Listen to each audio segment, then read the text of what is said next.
Imagina se não existisse essa água aí, como é que seria um buraco aí? Aí seria floresta, seria tudo. Eu acho que não. Acabar essa água do mar, acabou tudo.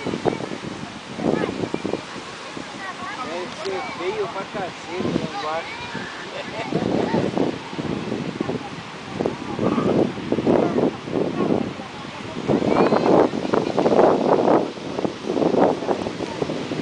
Mesma coisa seria aquele navio lá. Acaba a água lá e... Porque ali ele tem muito vento, né? A É. dele dá 15 metros. Aquele iate que você falou que você viu... Lá diz que tem 7 andares abaixo. Então, 7, viu 8 para cima e 8 para cima. Nossa, nós vamos ali passar perto. A gente estava naquela... na balsa. Passando ali, as pessoas lá em cima, tudo dando mão. E enxergava as pessoas petitico. Eu contei 8 ou 9 andares.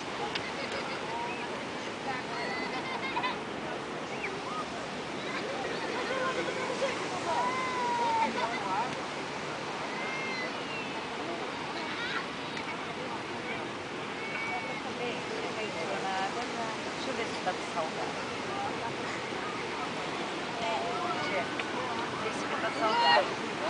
Eu tô surda! Já entrou no mar, pelo menos, né? Ai, eu não tenho coragem. A banha é canela. Ah, já morri, né? Molhar, eu vou molhar amanhã. Amanhã vai dar um sol. Bom, amanhã nós vamos tirar cedo para ir pro pedaço. Aí depois do após 11h30, meio-dia nós sobe. O acordão sem cedo, viu, gente?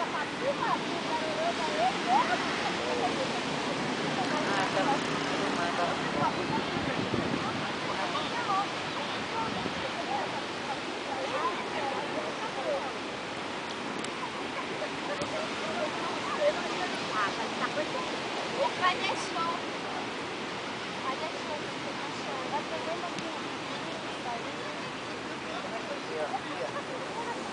olha a canga.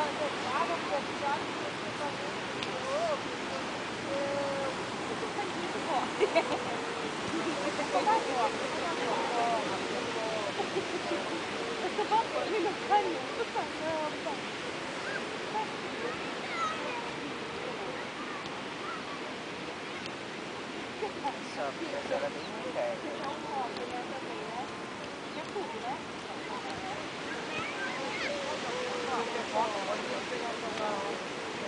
Pode ser.